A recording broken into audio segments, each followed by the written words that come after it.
జన్మదిన శుభాకాంక్షలు.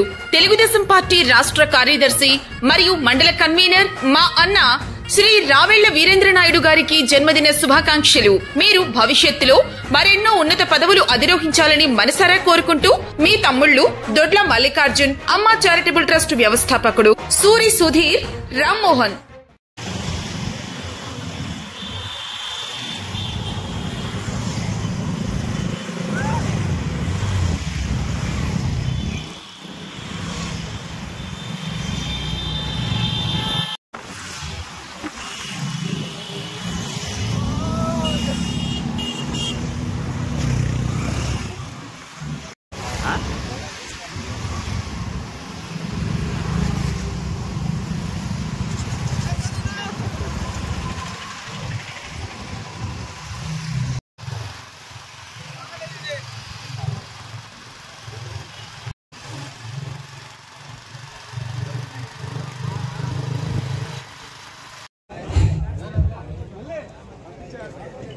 నాగార్జున నాయుడు గారిని స్టేజ్ మీదకి రావాల్సిందిగా కోరుచున్నాం.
నా పుట్టినరోజు సందర్భంగా ఇందూరుపేట మండల తెలుగుదేశం పార్టీ నాయకులు కార్యకర్తలు చూపించిన ప్రేమ అభిమానానికి ఎప్పుడు మీకు బానిసగా పార్టీ అభ్యుదయం కోసం కార్యకర్తల గెలుపు కోసం కృషి చేస్తానని తెలియజేసుకుంటూ ఈ అభిమానాన్ని చూపించిన మీ అందరికీ శిరస్సు వంచి పాదాభివందనం చేసుకుంటున్నాను. సుధీర్, అఖిల్ వీళ్ళిద్దరూ దీని వెనక చాలా కష్టపడ్డారు. మండలం మొత్తం నాయకులను కానీ కార్యకర్తలు కానీ సమన్వయంతో వాళ్ళకి ఎన్ని పనులున్నా కానీ పక్కన పెట్టి అన్న కోసం ఇదంతా చేసినందుకు చాలా ధన్యవాదాలు. అన్న నాయకుడంటే ఇలా ఉండాలి అని పుట్టులో నుంచి పుట్టిన నాయకుడు మన ఈరోజు మొక్కలకాడి నుంచి పుట్టూరు వరకు జనసంద్రంగా కదిలిన మన బైక్ ర్యాలీకి ఘన విజయం సాధించినటువంటి మండలం నుంచి వచ్చిన అన్ని గ్రామాల నాయకులకు, కార్యకర్తలకు, మహిళలకు, పిల్లలకు పేరు పేరున నమస్కారాలు తెలుపుకుంటూ సెలవు తీసుకుంటున్నాను.